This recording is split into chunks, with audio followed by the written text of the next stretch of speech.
Okay, set exam call for பண்ணிட்டாங்க. இந்த தடவை எம்எஸ் யூனிவர்சிட்டி தான் செட் எக்ஸாம் நடத்த போறதா இருக்கு. செட்டுக்கும் நெட்டுக்கும் உள்ள ஒரு பெரிய வித்தியாசம் என்ன அப்படின்னு சொல்லிட்டு பார்த்தீங்க அப்படின்னா, நீங்க நெட் எக்ஸாம் எழுதுறீங்க அப்படின்னா, அது ஆல் ஓவர் இந்தியாவில் வந்து நீங்க அசிஸ்டன்ட் ப்ரொஃபஸராக ஒர்க் பண்றதுக்கு எலிஜிபிள். எந்த யூனிவர்சிட்டியா இருந்தாலும் சரி, எந்த காலேஜா இருந்தாலும் சரி, எல்லாத்துக்குமே எலிஜிபிள் வந்து net national eligibility test.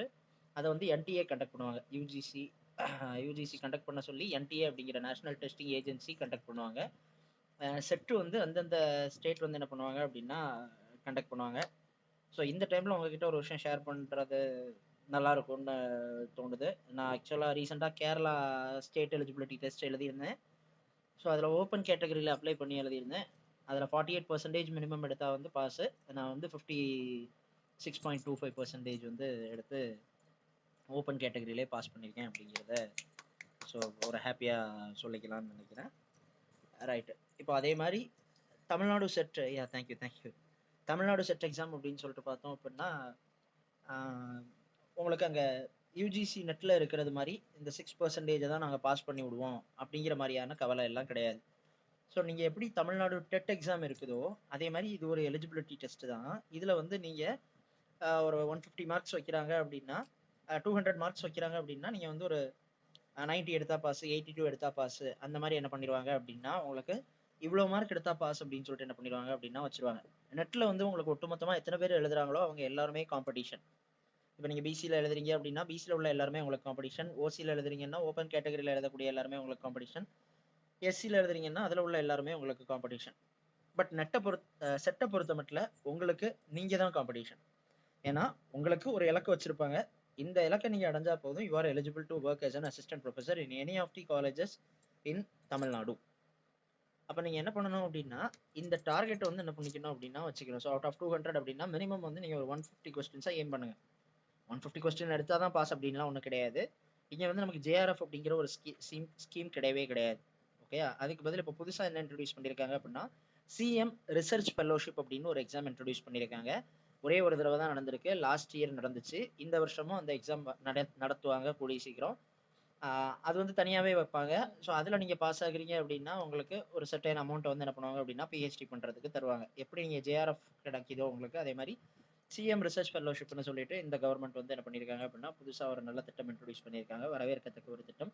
So அதனால நிறைய பேருக்கு வந்து பிஹெச்டி பண்ணும்போது ஸ்டைஃபன் கிடைக்கிறதுக்கான வாய்ப்பு இருக்கு. ஆனால் இங்கே என்ன அப்படின்னா, செட் எக்ஸாம் பொறுத்த மட்டும் நீங்கள் எவ்வளோ மார்க் எடுத்தாலுமே யூ ஆர் செட் பாஸ்ட், அவ்வளோதான். நிறைய மார்க் எடுத்திருக்கீங்க இல்லைங்கிறது அது உங்களுடைய ஒரு கெத்து காட்டுறதுக்காக நீங்கள் நிறைய மார்க் எடுத்துக்கலாம். பட் மினிமம் வந்து ஒரு 90% மார்க் எடுத்தா பாஸ் அப்படிங்கிறது மாதிரி சொல்லுவாங்க. உங்களுக்கு வர 20ஆம் தேதி என்ன பண்ணுவாங்க அப்படின்னா நோட்டிஃபிகேஷன் இது பண்ணிடுவாங்க. ஸோ இப்போமே என்ன பண்ண ஆரம்பிச்சிருங்க அப்படின்னா, நம்ம ஆல்ரெடி போட்டிருக்க கிளாஸ் எல்லாத்தையுமே ரிவைஸ் பண்ண ஆரம்பிச்சிருங்க. ஏன்னா நம்ம ஃபுல் அண்ட் ஃபுல் என்ன தான் ஓரியன்டாக போய்கிட்டு இருக்கோம் அப்படின்னா, காம்படிட்டிவ் எக்ஸாம் ஓரியன்டாக தான் போய்கிட்டு இருக்கோம். நீங்கள் எந்த ஒரு எக்ஸாம் போகிறதா இருந்தாலும் சரி, நெட்டாக இருக்கட்டும், செட்டாக இருக்கட்டும், ஏன் அடுத்து கவர்மெண்ட் காலேஜ் டிஆர்பியாக இருக்கட்டும், நீங்கள் எந்த இதுக்கு போனாலும் சரி நமக்கு மேக்ஸிமம் ஒரே சிலபஸ் தான். ஸோ நான் இப்போ நடத்தக்கூடியது எல்லாமே பக்காவாக சிலபஸ் ஓரியன்டாக, பக்காவாக நெட் பெர்ஸ்பெக்டிவ்ல செட் பெர்ஸ்பெக்டிவ்ல தான் நடத்திக்கிட்டு இருக்கேன். So every detail is important. அதனால நீங்கள் இதுக்கு முன்னாடி உள்ள கிளாஸஸை என்ன பண்ண ஆரம்பிச்சிருங்க அப்படின்னா அப்பப்போ ரிவைஸ் பண்ண ஆரம்பிச்சிருங்க. வீக்லி ஒன்ஸ் அது நம்ம இதுக்கு முன்னாடி அப்டேட் பண்ணியிருக்க வீடியோஸ் எடுத்து திருப்பி என்ன பண்ணுங்க அப்படின்னா ப்ளே பண்ணுங்க. அதில் கேட்டு திருப்பி ஒரு தடவை நோட்ஸ் எடுங்க. ஃபர்தராக டீட்டெயில்ஸ் என்ன பண்ணுங்க அப்படின்னா ரிசர்ச் பண்ணுங்க. Okay, right. All the best. So இன்னைக்கு வந்து நம்ம வழக்கமாக என்ன பண்ணுவோம் அப்படின்னா ஒரு போயட்ரி லைனை பார்த்துட்டு ஆரம்பிப்போம். அதே மாதிரி இன்னைக்கும் நம்ம என்ன பண்ணலாம் அப்படின்னா ஒரு சில இம்பார்ட்டண்டான போயட்ரி லைன்ஸ் வந்து பார்த்துட்டு ஆரம்பிக்கலாம் அப்படின்னு சொல்லிட்டு நினைக்கிறேன்.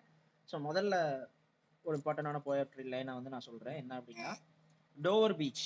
ஓகே, மேத்யூ ரெனால்டோ டோவர் பீச். ஏன் இதை சொல்கிறேன் அப்படின்னா, டோவர் பீச்சில் இருந்து அடிக்கடி கொஸ்டின்ஸ் வந்திருக்கு. ஒரு தடவை இந்த டோவர் பீச்சோட கதையை வந்து ஷார்ட்டாக சொல்லி இது எந்த போயட்ரியில் உள்ள கதை அப்படிங்கிற மாதிரி கேட்டிருந்தாங்க. ஸோ அது வந்து டோவர் பீச்சோட கதை, மேத்யூ ரெனால்டோ எழுதின டோவர் பீச். ஸோ இது வந்து ஒரு போயட்ரி. இந்த போயட்ரி வந்து எதை பற்றி பேசும் அப்படின்னா, மேத்யூ ரெனால்டுக்கு வந்து கல்யாணம் முடிஞ்சிருது. அவர் வந்து தன்னுடைய மனைவியை ஹனிமூனுக்கு கூட்டிகிட்டு போகிறாரு. ஹனிமூனுக்கு கூட்டிட்டு போனா அங்க போய் காதல் ரசம் சொட்ட சொட்ட பேசணும். பட் நம்ம மேத்யூ ரெனால்டு என்ன பண்றாரு அப்படின்னா, உலகமே வந்து தீமையை நோக்கி போய்கிட்டு இருக்கு. எல்லாரும் என்ன பண்றாங்க அப்படின்னா கடவுளோட நம்பிக்கையில இருந்து விலகி சும்மா என்ன பண்றாங்க அப்படின்னா ஓடிட்டு இருக்காங்க. அப்போ நீயும் நானும் மட்டும் என்ன பண்ணணும் அப்படின்னா உண்மையா இருக்கணும். நீயும் நானுமாவது உண்மையா இருக்கணும். நீயும் என்ன பண்ணாத அப்படின்னா கடவுள்கிட்ட இருந்து விலகி போகாத. ஏன்னா இந்த கடவுள்கிட்ட இருந்து விலகி போகும்போது தவறுகள் அப்படிங்கிறது ஆரம்பிக்குது. எப்போ நம்ம கடவுளுக்கு அஞ்சி இருக்கிறோமோ அப்பதான் இந்த உலகத்துல வந்து சந்தோஷமா இருக்க முடியும் அப்படிங்கிற ஒரு கருத்தை மேத்யூ ரெனால்டு வந்து என்ன பண்ணுவாரு அப்படின்னா சொல்லுவாரு. ஏன் இந்த கருத்தை மேத்யூ ரெனால்டு தன்னுடைய மனைவி கிட்ட சொல்றாரு அப்படின்னு பார்த்தோம் அப்படின்னா, இந்த விக்டோரியன் ஏஜ் காலகட்டங்கள்ல பார்த்தோம் அப்படின்னா, இந்த இண்டஸ்ட்ரியல் ரெவல்யூஷன் இதெல்லாம் வரக்கூடிய காலகட்டங்கள்ல பார்த்தோம் அப்படின்னா, நிறைய சயின்டிபிக் அட்வான்ஸ்மெண்ட் வந்ததுனால மக்கள் வந்து சயின்டிபிக் ட்ரூத்தை வந்து சயின்டிபிக் ட்ரூத்தை பிலீவ் பண்ணி ரொம்ப போக ஆரம்பிக்கிறாங்க. ரொம்ப ரேஷனலா திங்க் பண்ண ஆரம்பிக்கிறாங்க. ஸ்கெப்டிக்கலான ஒரு திங்கிங் வந்து அதிகமா இருக்குது. அதனால என்ன பண்றாங்க அப்படின்னா, மதத்தை கேள்வி கேட்க ஆரம்பிக்கிறாங்க. எப்படி அப்படின்னா, இப்படி சொல்றீங்க, அதுக்கு ஏதாவது ப்ரூஃப் இருக்கா? நம்ம அந்த ஆர்ஜே பாலாஜி ஒரு படத்துல வந்து இதுக்கு ப்ரூஃப் இருக்கா அப்படின்னு கேட்பாரு. அது என்ன அம்மன், மூக்குத்தி அம்மன் படத்துல. அதே மாதிரி ப்ரூஃப் இருக்கா ப்ரூஃப் இருக்கான்னு எல்லாத்துக்கும் என்ன பண்ண ஆரம்பிக்கிறாங்க அப்படின்னா கேள்வி கேட்க ஆரம்பிக்கிறாங்க. இப்ப கடவுள் அப்படிங்கிற ஒரு கான்செப்ட் இல்லாம போயிடுச்சு அப்படின்னா அங்க குற்றங்கள் வந்து அதிகமாயிரும். அப்ப இந்த கடவுள் அப்படிங்கிற கான்செப்ட் இருக்கணும் அப்படிங்கிற ஒரு கான்செப்ட்ல பேசின கவிதை தான் என்ன அப்படின்னா இந்த டோவர் பீச் அப்படிங்கிற இந்த கவிதை மேத்யூ ரெனால்டு எழுதினது. மேத்யூ ரெனால்டு ரொம்ப இம்பார்ட்டன்டான ஆளு. மேத்யூ ரெனால்டோட ஒரு இம்பார்ட்டன்டான ஒர்க்குன்னு பார்த்தோம் அப்படின்னா, கல்ச்சரல் ஸ்டடீஸ் நீங்க படிக்கிறதா இருந்தாலும் கல்ச்சரல் ஸ்டடீஸ்ல கல்ச்சர் அண்ட் அனார்கி அப்படின்னு ஒரு ஒர்க் எழுதியிருப்பாரு மேத்யூ ரெனால்டு. அந்த ஒர்க்கு ரொம்ப இம்பார்ட்டன்டான ஒர்க். Okay right. இப்போ இந்த டோவர் பீச்சோட ஓப்பனிங் லைன்ஸ்னு சொல்லிட்டு பார்த்தோம் அப்படின்னா, right, the sea is calm tonight. The sea is calm tonight. A spelling mistake சில நேரங்கள்ல வருது. அதை கொஞ்சம் இது பண்ணிக்கோங்க. நான் கேப்ஸ் ஸ்மால் அதெல்லாம் கொஞ்சம் விட்டுருப்பேன்.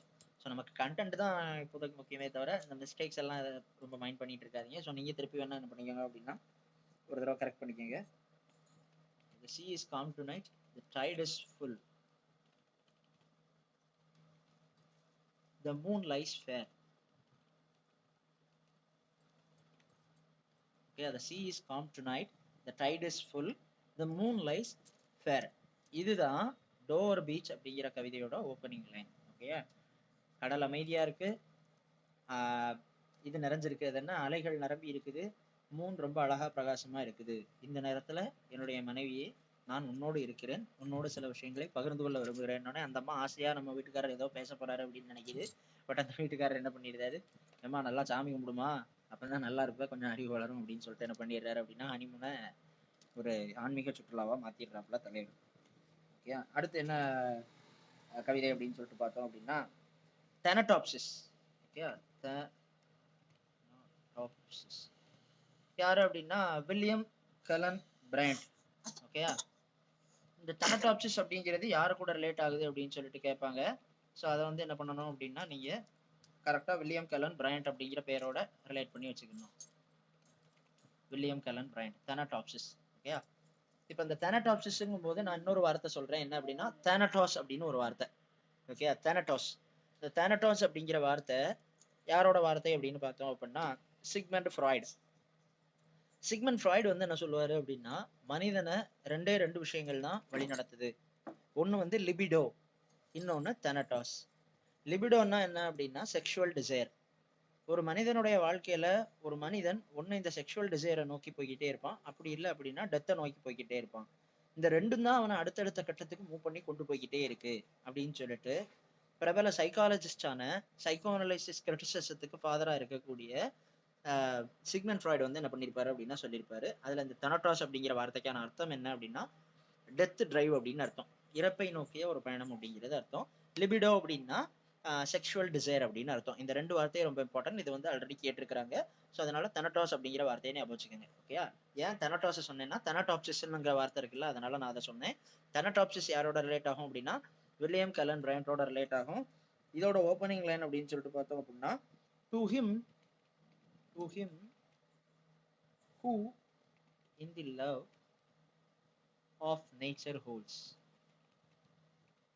ஒரே line. Okay, to him who in the love of nature holds. Second line என்ன அப்படின்னா communion with her visible forms she speaks. Communion with her visible forms she speaks. To him who in the love of nature holds communion with her visible form she speaks. So இதை நான் கொஞ்சம் சின்ன சைஸா ஆக்கியிருந்தேன் so that you can all see it in a single line. 26ல வச்சிருக்கேன். 26. Okay. To him who in the law of nature holds communion with her visible forms, she speaks. Thanatopsis by William Cullen Bryant. Yeah, right. So அடுத்த போயம்னு சொல்லிட்டு பார்த்தோம் அப்படின்னா ரொம்ப ஃபேமஸா உங்களுக்கு தெரிஞ்சிருக்கும், எண்டிமியான் அப்படிங்கிற கீட்ஸோட போயம். எண்டிமியான் ரொம்ப இம்பார்ட்டன்டான போயம். யார் எழுதுறது அப்படின்னா கீட்ஸ் எழுதுறது, ஜான் கீட்ஸ் எழுதுறது. ஸோ ஸ்பெல்லிங் வந்து ENDYMION தான். ஓகே, ஸ்பெல்லிங் கரெக்ட் தான். யார் எழுதியிருப்பா அப்படின்னா ஜான் கீட்ஸ். ஜான் கீட்ஸ் வந்து one of the second generation romantic poets. சரியா, ரொமான்டிக் போயட்ஸ் வந்து நம்ம ரெண்டு வகையா பிரிச்சுக்கலாம்னு பார்த்தோம்.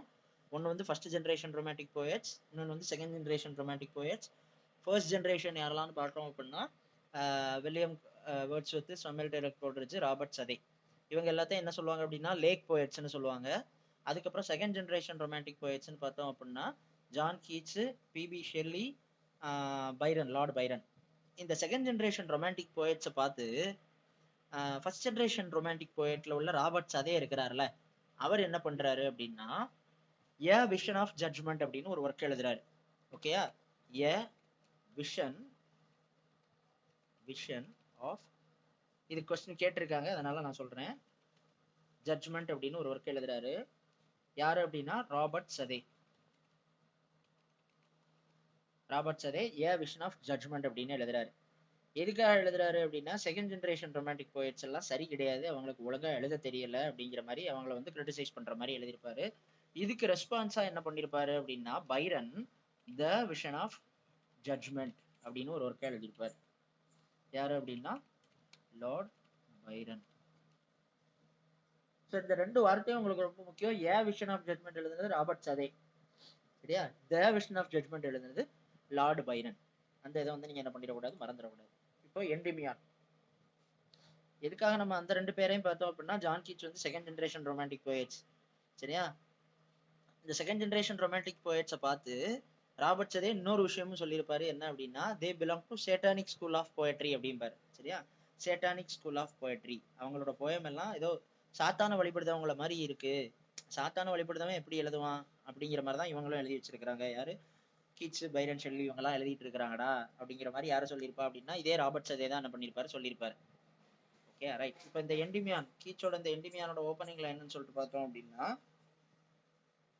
ரொம்ப பிரபலமான line, a thing of beauty is a joy forever. Thing of beauty is a joy forever. Its loveliness increases. Loveliness increases. Its loveliness increases. It will never. It will never. Okay, இதுதான் opening line of Endymion by Keats. Keats வந்து ரொம்ப பிரபலமான எழுத்தாளர். கீட்ஸ்ல இருந்து நம்ம ஒரு question டெஃபினட்டா எதிர்பார்க்கலாம். கீட்ஸ், பைரன், ஷெல்லி இந்த மூணு பேர்ல இருந்து டெஃபினட்டா ஏதாவது ஒரு கொஸ்டின் என்ன பண்ணுவாங்க அப்படின்னா கேட்பாங்க. அதாவது ரொமான்டிக் ஏஜ்ல இருந்தே உறுதியா ஒரு கொஸ்டின் வந்து நம்ம எதிர்பார்க்கலாம். அது யார்கிட்ட இருந்து வேணாலும் இருக்கலாம், either from Keats, Shelley or Byron, or from Wordsworth, Coleridge or Robert Southey. So இவங்க 6 பேருமே இம்பார்ட்டன்ட். அதுல நம்ம பார்த்த போயம் வந்து Endymion, written by John Keats, composed by John Keats. ஓகேயா. ஸோ அதுக்கப்புறம் a vision of judgement by Robert சதேன்னு பார்த்தோம், the vision of judgement by Lord Byron அப்படிங்கிறது பார்த்தோம். ஓகே, இப்போ நம்ம என்ன பண்ணிடலாம் அப்படின்னா போயட்ரி, ஓகே 3 ஓப்பனிங் லைன் வந்து பார்த்தாச்சு. இப்போ நம்ம என்ன பண்ணலாம் அப்படின்னா இன்னொரு குரூப் ஆஃப் போயட்ஸ் பார்க்கலாம். இது வந்து என்ன அப்படின்னா லிட்ரரி மூவ்மெண்ட்ஸ் அப்படின்னு சொல்லுவாங்க. ஓகே, லிட்ரரி மூவ்மெண்ட்ஸ் அப்படின்னா இயக்கங்கள் அப்படின்லாம் கேள்விப்பட்டிருப்பீங்கல்ல. ஸோ இயக்கங்கள், சங்கம், நம்ம ஊர்ல சங்கம் வைத்து தமிழ் வளர்த்தோம் அப்படிங்கிற மாதிரிலாம் சொல்லுவாங்கல்ல. அப்போ ஒரே ஐடியாவை எழுதக்கூடியவங்க என்ன சொல்லுவாங்க அப்படின்னா ஒரு ஸ்கூல் ஆஃப் போயட்ரியை சார்ந்தவங்க அப்படிங்கிற மாதிரிலாம் என்ன பண்ணுவாங்க அப்படின்னா சொல்லுவாங்க. இப்போ அதுல நம்ம என்ன பண்ணலாம் அப்படின்னா ஒரு சில பர்டிகுலர் மூமெண்ட்ஸ் வந்து என்ன பண்ணலாம் அப்படின்னா பார்க்கலாம். ஓகேயா.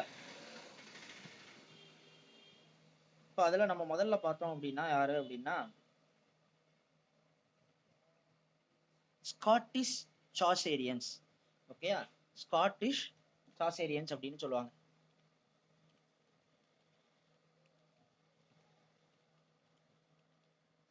சாசர் ஸ்பெல்லிங் கரெக்டாங்கிறத ஒரு தடவை செக் பண்ணி பார்த்துக்கோங்க. சரியா? Scottish CHAUCERIANS Scottish Chaucerians. ஏன் இது சாசேரியன்ஸ் அப்படிங்கிறது தான் தலைப்பு. ஓகே, சாசேரியன்ஸ் அப்படிங்கிறது தான் தலைப்பு. இந்த சாசேரியன்ஸை நம்ம எப்படி பிரிச்சுக்கலாம்னா ஸ்காட்டிஷ் சாசேரியன்ஸ், இங்கிலீஷ் சாசேரியன்ஸ் அப்படின்னு பிரிச்சுக்கலாம். இப்போ நம்ம ஸ்காட்டிஷ் சாசேரியன்ஸ் பார்ப்போம். அவங்க ரொம்ப இம்பார்ட்டன்ட். யாரெல்லாம் அப்படின்னா இவங்க வந்து 15ஆம் நூற்றாண்டு 16ஆம் நூற்றாண்டு, அதாவது 1400களுக்கு அப்புறம் 1500கள் இந்த காலகட்டங்களில் வாழ்ந்தவங்க தான் யாருன்னா ஸ்காட்டிஷ் சாசேரியன்ஸ். யார் இவங்க அப்படின்னு பார்த்தோம் அப்படின்னா சாசர் என்ன பண்ணுவாரு அப்படின்னா நம்ம ஆல்ரெடி பார்த்துருக்கோம் சாசேரியன் ஸ்டான்சா, அதாவது 7 லைன்ஸ் ஸ்டான்சாவை இன்ட்ரோடியூஸ் பண்ணியிருப்பாரு, அயாம்பிக் பென்டாமீட்டர்ல எழுதியிருப்பாரு அப்படின்னு சொல்லிட்டு பார்த்தோம். அந்த iambic pentameter used in 7 lines is called as Chaucerian stanza. Chaucer use பண்ணதுனால அதை சாசேரியன் ஸ்டான்சான்னு பார்த்தோம். அதை வந்து கிங் ஜேம்ஸ் 1 யூஸ் பண்ணதுனால அதை ரைம் ராயல் அப்படின்னு பேர் வச்சிருக்காங்க அப்படிங்கிறதையும் பார்த்தோம். இப்போ இந்த ஸ்காட்டிஷ் சாசர் எழுதினார்ல அந்த 7 லைன்ஸ் அயாம்பிக் பென்டாமீட்டர் அப்படிங்கிறத இந்த ஃபார்மட்டை ஃபாலோ பண்ணி என்ன பண்றாங்க அப்படின்னா சாசருக்கு அப்புறம் வரக்கூடிய நிறைய பேர் என்ன பண்றாங்க அப்படின்னா எழுத ஆரம்பிக்கிறாங்க.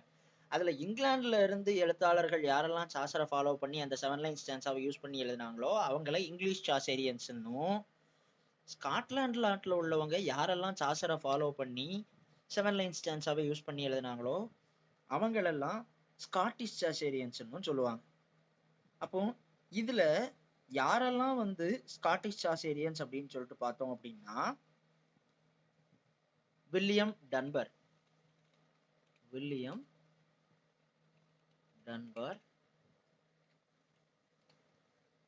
அடுத்து சர் டேவிட் லின்ஸ்லே,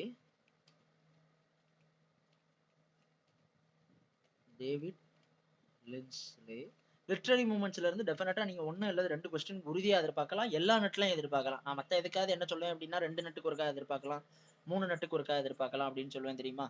நீங்க லிட்ரரி மூமெண்ட்ஸ் படிச்சீங்க அப்படின்னா நம்ம அடுத்தடுத்த கிளாஸ்ல நம்ம லிட்ரரி மூமெண்ட்ஸே பார்ப்போம். லிட்ரரி மூமெண்ட்ஸ் படிச்சீங்க அப்படின்னா டெஃபினட்டா என்ன பண்ணலாம் அப்படின்னா 1 or 2 கொஸ்டின்ஸ் நீங்க லிட்ரரி மூமெண்ட்ஸ்ல இருந்தே உறுதியா எதிர்பார்க்கலாம். அதுவும் இப்போ 2019, 20, 21 இந்த நெட்ல எல்லாம் 3 வருஷமும் கண்டினியூஸா பாத்தீங்க அப்படின்னா 3 கொஸ்டினுமே எதுல இருந்து தான் வந்துருந்துச்சு அப்படின்னா யூனிவர்சிட்டி விச்ல இருந்து தான் வந்தது. எந்த மாதிரி வந்துச்சு அப்படின்னா who among the following belong to university which அப்படின்னு தான் கேட்டிருந்தாங்க. அதெல்லாம் ரொம்ப ரொம்ப ஈஸியான ரொம்ப பேசிக்கான ஒரு கொஸ்டின் தான். ஸோ அந்த அளவுக்கு ஈஸியா இருக்கக்கூடியது தான் என்ன அப்படின்னா இந்த லிட்ரரி மூமெண்ட்ஸ்ல உள்ளது. ரொம்ப ஈஸியாவே படிக்கலாம். ஸோ அதனால என்ன பண்ணிருங்க அப்படின்னா நான் சொல்ல என்ன பண்ணிருங்க இதை வந்து நோட்ஸ் எடுத்துட்டே வந்துருங்க. ஓகே, இப்போ நம்ம எத்தனை பேர் எழுதியிருக்கோம்? வில்லியம் டன்பர் எழுதியிருக்கோம், சார் டேவிட் லின்ஸ்லே எழுதியிருக்கோம். அதுக்கப்புறம் யாருன்னு பார்த்தோம் அப்படின்னா கவின் டக்ளஸ்னு ஒருத்தர், கவின் டக்ளஸ். ஸ்பெல்லிங் வேணா நீங்க ஒரு தடவை செக் பண்ணணும்னா பண்ணிக்கோங்க, பட் மொரார்லெஸ் ஸ்பெல்லிங் கரெக்டாக கூட இருக்கும். சரியா? Gavin Douglas, William Dunbar, sir David Lyndsay, King James 1. Okay, King James 1.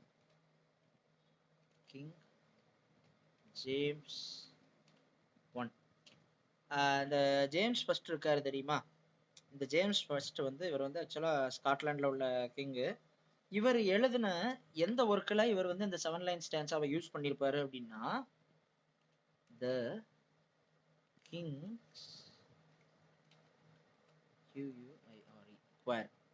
Kings square அப்படிங்கிற QUAIR. ஓகே, QUAIR கிங் ஸ்கொயருங்கிற புக்கில் தான் இவர் என்ன பண்ணிருப்பாரு அப்படின்னா 7 லைன் ஸ்டான்ஸாவை வந்து யூஸ் பண்ணிருப்பாரு. ஓகே, கிங் ஸ்கொயர் அப்படிங்கிற ஒர்க்கில் தான் இவர் வந்து 7 லைன் ஸ்டான்ஸாவை வந்து யூஸ் பண்ணிருப்பாரு. இவர் யூஸ் பண்ண அந்த ஒரே காரணத்துக்காக தான் என்ன பண்றாங்க அப்படின்னா இந்த ஸ்காட்டிஷ் சாசேரியன்ஸை சாசேரியன் ஸ்டான்ஸாவை ரைம் ராயல் அப்படின்னு சொல்றாங்க. Okay, right. அடுத்து யாரு அப்படின்னு சொல்லிட்டு பார்த்தோம் அப்படின்னா ராபர்ட் ஹென்ரிசன். ஒரு 6 பேர் தான் வருவாங்க, அவ்வளவுதான். ராபர்ட், இன்னும் 6 பேர் இல்லை, அவ்வளவுதான். மொத்தம் இன்னும் ஒருத்தர் தான் வருவாரு, ராபர்ட் ஹென்ரிசன். அடுத்து ஹாரின்னு ஒருத்தர் வருவாரு. அவரோட ஃபுல் நேம் சரியா எனக்கு ஞாபகம் இல்லை, ஒரு தடவை என்ன பண்ணிருங்க அப்படின்னா செக் பண்ணிருங்க. இவர் வந்து பிளைண்ட் ஹாரி அப்படின்னு சொல்லுவாங்க. ஓகே, பிளைண்ட் ஹாரி அப்படின்னு சொல்லுவாங்க, அல்லது ஹாரி த மின்ஸ்ட்ரல் அப்படின்னு சொல்லுவாங்க. கேப்ஸ்ல எம் வந்து கேப்ஸ்ல போட்டுக்கோங்க. சரியா? ஹாரி த மின்ஸ்ட்ரல் அப்படின்னு சொல்லுவாங்க. ஓகே, இந்த 6 பேரும் தான் யாரு அப்படின்னா ஸ்காட்டிஷ் சாசேரியன்ஸ். யாரெல்லாம்னா William Dunbar, sir David Lyndsay, Gavin Douglas, King James 1 of Scotland, Robert Henryson, Harry the Minstrel. இவங்க எல்லாரையும் தான் என்ன சொல்லுவாங்க அப்படின்னா ஸ்காட்டிஷ் சாசேரியன்ஸ் சொல்லுவாங்க. இவங்களுக்கு இன்னொரு பேரு என்ன பேரு அப்படின்னா மகர் அப்படின்னு அர்த்தம். மகர்னா மேக்கர்ஸ் அப்படின்னு அர்த்தம். ஓகேயா, மகர்னா மேக்கர்ஸ் அப்படின்னு அர்த்தம். இவங்களோட டைம் பீரியட்னு பார்த்தோம் அப்படின்னா 1425 காலகட்டங்கள்ல இருந்து 1550 வரைக்கும் தான். இந்த 6 பேரும் இந்த காலகட்டத்துக்குள்ளதான் என்ன பண்ணிருப்பாங்க அப்படின்னா வாழ்ந்திருப்பாங்க. ஓகே, அந்த 6 பேருமே இந்த காலகட்டத்துக்குள்ளதான் வாழ்ந்திருப்பாங்க. ஓகேயா, இந்த டாபிக் ஃபுல்லா எல்லாத்தையும் என்ன பண்ணிக்கங்க அப்படின்னா நல்லா ஞாபகம் வச்சுக்கோங்க. இதுல வில்லியம் டன்பர் இருக்காரு தெரியுமா? வில்லியம் டன்பர் இந்த முதல்ல இருக்கக்கூடிய நபர். ஸோ இவர் எழுதின ஒரு ஒர்க் பேர் என்ன பேரு அப்படின்னு சொல்லிட்டு பார்த்தோம் அப்படின்னா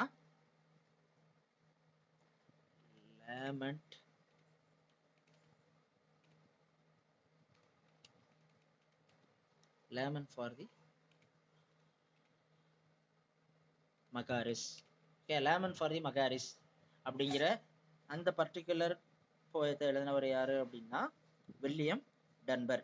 ஓகே, இது எக்ஸ்ட்ரா பாயிண்ட். பட் இந்த அளவுக்கு டீப்பா கேட்பாங்களான்னா மோரோவர் ஓரளவுக்கு நீங்க மேலோட்டமா தெரிஞ்சு வச்சுக்கிட்டாலே போதும். பெரிய அளவுல நம்ம என்ன பண்ண வேண்டாம் அப்படின்னா இதை டீப்பா படிக்கணும் அப்படின்லாம் கட்டாயம் எல்லாம் கிடையாது.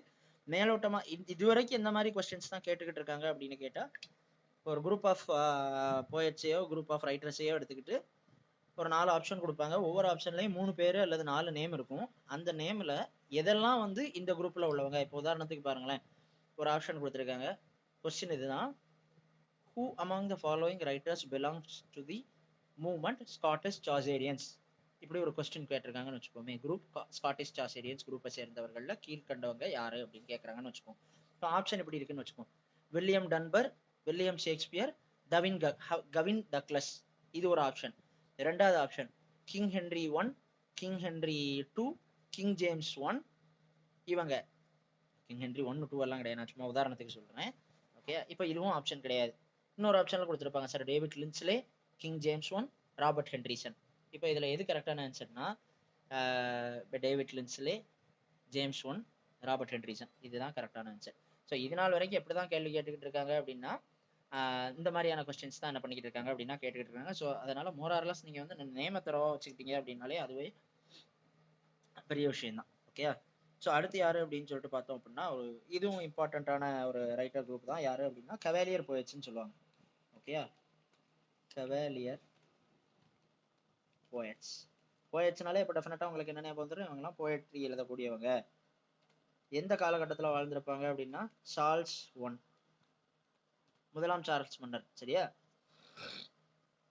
இவருடைய காலகட்டங்களில் தான் என்ன பண்ணியிருப்பாங்க அப்படின்னா வாழ்ந்திருப்பாங்க. யார் அப்படின்னா இந்த கவேலியர் போயட்ஸ். யாரெல்லாம் வந்து கவேலியர் போயட்ஸ் அப்படின்னு சொல்லிட்டு சொல்லுவாங்க அப்படின்னா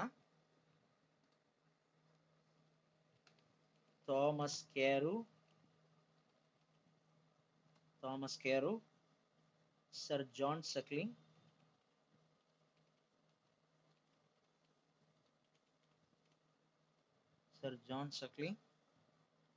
ரிச்சர்ட் லவ்லேஸ்,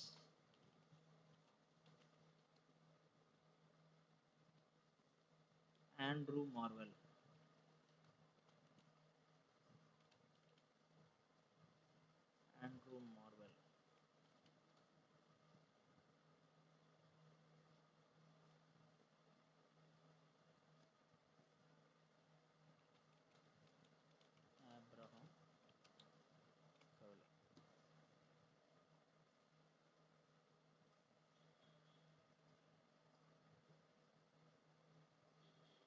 ஸோ இவங்க தான் யாரு அப்படின்னா கவேலியர் போயட்ஸ் அப்படின்னு சொல்லிட்டு சொல்லுவாங்க.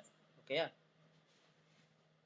மொத்தம் 1 2 3 4 5 பேர் இருக்காங்க. ஓகேயா, Andrew Marvell, Abraham Cavalier, Richard Lovelace, sir John Suckling, Thomas Carew. இவங்க எல்லாம் என்ன சொல்றாங்க அப்படின்னா கவேலியர் போயட்ஸ்ன்னு சொல்றாங்க. யாருடைய காலகட்டங்கள்ல இருந்திருப்பாங்க அப்படின்னா சார்ல்ஸினுடைய காலகட்டங்கள்ல வந்து என்ன பண்ணிருப்பாங்க அப்படின்னா இருந்திருப்பாங்க. இவங்க எல்லாருக்கும் இன்னொரு பேர் உண்டு. என்ன பேரு அப்படின்னா சன்ஸ் ஆஃப் பென். இந்த இவங்களை கவேலியர் போயட்ஸ் என்னன்னு சொல்லுவாங்க அப்படின்னா சன்ஸ் ஆஃப் பென். ஏன் சன்ஸ் ஆஃப் பென்னு சொல்றாங்க அப்படின்னா இந்த போயட்ஸ் எல்லாம் இருக்காங்கல்ல, இவங்க எல்லாம் ஆக்சுவலா பென் ஜான்சன் இருக்காருல்ல, அவரோட ரைட்டிங்ஸை பார்த்து இன்ஃப்ளூயன்ஸ் ஆகி தான் என்ன பண்ணிருப்பாங்க அப்படின்னா ஒர்க் எல்லாம் எழுத ஆரம்பிச்சிருப்பாங்க.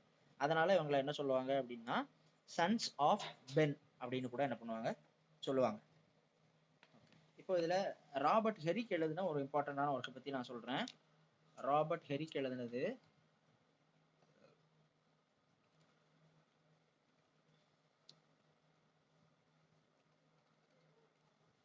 ஹெஸ்பரைட்ஸ்.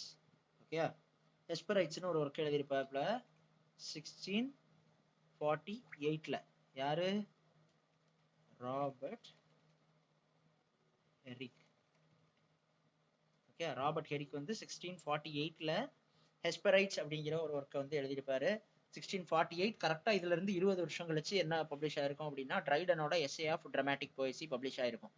ஓகே, 1648ல வந்து ராபர்ட் ஹெரிக்கோட ஹெஸ்பரைட்ஸ் அப்படிங்கிறது இது வந்து என்னது அப்படின்னா it's a collection of short poems. Okay, collection of short poems. Robert ஹெரிக்கோட ஷார்ட் போயட்ரி கலெக்ஷன் என்ன அப்படின்னு சொல்லிட்டு கேட்டோம் அப்படின்னா ஹெஸ்பரைட்ஸ் அப்படிங்கிறத சொல்ல தெரியணும். யாரோட இன்ஃப்ளூயன்ஸ்ல இவர் எழுதியிருப்பாரு அப்படின்னா, as I already told you, these particular people wrote under the influence of under the influence of Ben Jonson, by Ben Jonson. So I already told you that Ben Jonson does not Ben Jonson ஓட பேர்ல வந்து we don't have H. ஓகேயா, Ben JONS ஒரு JOHN கிடையாது. இதுல உள்ள ஒரு முக்கியமான போயட்ரி அப்படின்னு சொல்லிட்டு பார்த்தோம் அப்படின்னா இந்த ஹெஸ்பரைட்ஸ் அப்படிங்கிற போயட்ரியில உள்ள முக்கியமான ஒரு போயம் அப்படின்னு சொல்லிட்டு பார்த்தோம் அப்படின்னா கோரியனாஸ் கோயிங்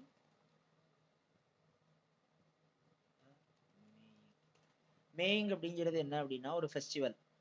இந்த ஃபெஸ்டிவல் வந்து பொதுவாக ஸ்ப்ரிங் சீசன்ல என்ன பண்ணுவாங்க அப்படின்னா செலிப்ரேட் பண்ணுவாங்க. ஓகே, மேயிங் அப்படிங்கிறது ஒரு ஃபெஸ்டிவல், இளைஞர்கள் இளைஞர்கள் எல்லாம் சேர்ந்து செலிப்ரேட் பண்ணக்கூடியது. அந்த ஃபெஸ்டிவல்ல வந்து கோரியானாவையும் நீயும் வா நம்ம கலந்துக்கலாம் அப்படின்னு சொல்லிட்டு யாரு கூப்பிடுவா அப்படின்னா கோரியானாவுடைய காதலர் வந்து கூப்பிடுற மாதிரியான கவிதை தான் என்ன கவிதை அப்படின்னா இந்த கோரியானா கோயிங் எ மேயிங் அப்படிங்கிற கவிதை. ஹெஸ்பரைட்ஸ் அப்படிங்கிற கவிதை தொகுப்புல உள்ள ஒரு முக்கியமான கவிதை வந்து கோரியானா கோயிங் எ மே. இது ரொம்ப ஒரு இம்பார்ட்டன்டான கவிதை. இதுக்கப்புறம் இம்பார்ட்டன்டான கவிதை அப்படின்னு சொல்லிட்டு பார்த்தோம் அப்படின்னா to the virgins to make much of time. To make much of time, இது ஒரு இம்பார்ட்டன்டான போயம். அதுக்கப்புறம் to Anthea, to Anthea, to Julia, to Julia. இது எல்லாம் இதுல கிட்டத்தட்ட இந்த ஹெஸ்பரைட்ஸ்னு பார்த்தோம் அப்படின்னா இந்த ஹெஸ்பரைட்ஸ்ல கிட்டத்தட்ட ஒரு 1200 போயம் கிட்ட இருக்கு அப்படின்னு சொல்லிட்டு சொல்லுவாங்க. 1200 poems are collected under that heading Hesperides. But among those 1200 poems, Coriana going a Maying, to the virgins to make much of time, to Anthea, to Julia, இதெல்லாம் தான் ரொம்ப இம்பார்ட்டன்டான போயம். இந்த மாதிரி கூட கேட்கலாம், கோரியானா கோயிங் எ மேயிங் வந்து எந்த கவிதை தொகுப்புக்கு கீழே எழுதப்பட்டது அப்படின்னு சொல்லிட்டு கேட்கலாம். முன்னாலெல்லாம் ராபர்ட் ஹெரிக்ல இருந்து அடிக்கடி கொஸ்டின் வரும். இப்போ ஜென்ரலா நம்ம ஒட்டுமொத்தமா இதுல இருந்து பார்த்தோம் அப்படின்னா வருது எதுல அப்படின்னா லிட்டரரி மூவ்மெண்ட்ஸ்ல இதுல வந்து என்ன பண்ணலாம் அப்படின்னா கொஸ்டின் வந்து வரலாம். ஸோ அதுவும் ராபர்ட் ஹெரிக்னு உங்களுக்கு ஞாபகம் வந்துருச்சு அப்படின்னா ராபர்ட் ஹெரிக்னு ஞாபகம் வந்தோடனே உங்களுக்கு எதுதான் ஞாபகம் வரணும் அப்படின்னா ஹெஸ்பரைட்ஸ் அப்படிங்கிற அந்த பர்டிகுலர் போயட்ரி கலெக்ஷன் ஒர்க் வந்து ஞாபகம் வந்துடணும். நீங்க அதை மட்டும் ஞாபகம் வச்சாலே போதும். எதுல அப்படின்னா ராபர்ட் ஹெரிக்ல. ராபர்ட் ஹெரிக்னா உங்களுக்கு உடனே ஞாபகம் வர வேண்டியது ஹெஸ்பரைட்ஸ் அப்படிங்கிறது. ஓகேயா, அதுல இந்த to the virgin to make much of time அப்படின்னு இருக்குல்ல, இதோட ஓப்பனிங் லைன் அப்படின்னு சொல்லிட்டு பார்த்தோம் அப்படின்னா ரொம்ப பிரபலமான ஓப்பனிங் லைன். இதோட ஓப்பனிங் லைன் வந்து என்ன அப்படின்னா நம்ம ஓப்பனிங் லைன் பார்க்கும்போதே பார்க்கலாம்னு நினைச்சேன். பட் இது வந்து ஒரு இம்பார்ட்டன்டான லைன் என்ன அப்படின்னா gather a rosebuds while ye may. Gather a rosebuds while ye may, இதுதான் எதோட ஓப்பனிங் லைன் ஃபர்ஸ்ட் லைன் அப்படின்னு சொன்னா to the virgins to make much of time அப்படிங்கிறது. அது எதுல இருக்கும் அப்படின்னா ஹெஸ்பரைட்ஸ்ல. இந்த போயத்தை பத்தி ஒரு வார்த்தை இன்னொன்னு சொல்லணும் அப்படின்னா இட்ஸ் கார்பீடியம் போயம் அப்படின்னு சொல்லுவாங்க. கார்பீடியம் அப்படின்னா யாரோட கான்செப்ட் அப்படின்னா இந்த கெவாலியர் போயட்ஸ், அடுத்து மெட்டாபிசிக்கல் போயட்ஸ், இவங்களோட கான்செப்ட்லாம் என்ன அப்படின்னா கார்பீடியம் அப்படின்னு சொல்லுவாங்க. கார்பீடியம் அப்படின்னா என்ன அர்த்தம் அப்படின்னா சீஸ் த டே அப்படின்னு சொல்லுவாங்க. சரியா, கார்பீடியம். சரியா, டிஐஇஎம் வரும்னு நினைக்கிறேன். சிஏஆர்பிஇ அடுத்து டிஐஇஎம் வரும். ஓகே, கார்பீடியம் அப்படின்னா என்ன அப்படின்னா இப்போ இருக்கிற இந்த நொடி தான் வந்து நிலையானது, அதனால இந்த நொடியை வந்து என்ன பண்ணிக்கோ அப்படின்னா செமையா என்ஜாய் பண்ணிக்கோ அப்படிங்கிறது தான் இந்த கார்பீடியம் அப்படிங்கிறதோட டைட்டில். இப்படி கூட கொஸ்டின் கேட்டிருக்கிறாங்க ஆல்ரெடி. என்ன அப்படின்னா கார்பீடியம் இஸ் த தீம் ஆஃப் அப்படின்னு சொல்லிட்டு, யாரோட தீம் வந்து கார்பீடியம், அதாவது இந்த நொடி தான் நிலையானது, இந்த நொடியை சந்தோஷமா என்ஜாய் பண்ணுன்னு சொல்லிட்டு எழுதின போயட்ரி குரூப் எதுன்னு கேட்பாங்க. அதுக்கு வந்து ஆன்சர் எய்தர் வந்து கவாலியர் போயட்ஸா இருக்கலாம், மெஜாரிட்டி வந்து என்ன ஆன்சரா இருக்கும் அப்படின்னா மெட்டாபிசிக்கல் போயட்ரி. ஓகே, இந்த ரெண்டும் தான் என்ன அப்படின்னா கார்பீடியம் அப்படிங்கிற அந்த பர்டிகுலர் வரிக்கு வந்து சொந்தக்காரங்களா இருப்பாங்க.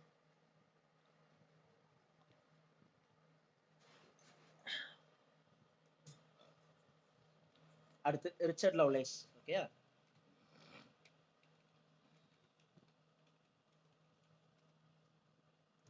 Richard Lovelace. ஸோ சார்லஸ் ஒன்னு ஒரு கிங் பார்த்தோம் தெரியுமா, அந்த சார்லஸ் ஒன்னுக்கு சப்போர்ட் பண்ணி எழுதினவங்க தான் யாரு அப்படின்னா இந்த கவாலியர் போயட்ஸ் எல்லாருமே. இந்த கவாலியர் போயட்ஸ்லயே சார்லஸ் ஒன்னுக்கு